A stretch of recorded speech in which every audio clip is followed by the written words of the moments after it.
Here is a concise guide to making tea with healing herbs. The ingredients for the tea blend, which yields 4 cups, are 2 cups of chamomile, 1 cup of lavender, and 1 cup milky oat tops. Next is how to prepare the herbal blend: combine 2 cups of chamomile, 1 cup of lavender, and 1 cup of milky oat tops in a mixing bowl. Thoroughly blend the herbs together to create your tea blend.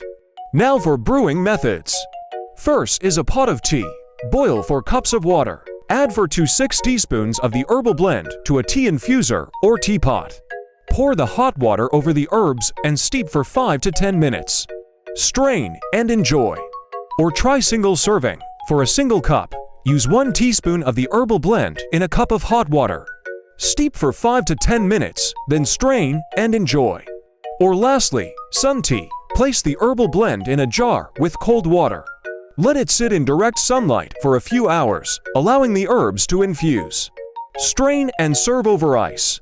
This versatile blend allows you to create multiple servings and experiment with different brewing methods. Enjoy your homemade herbal tea.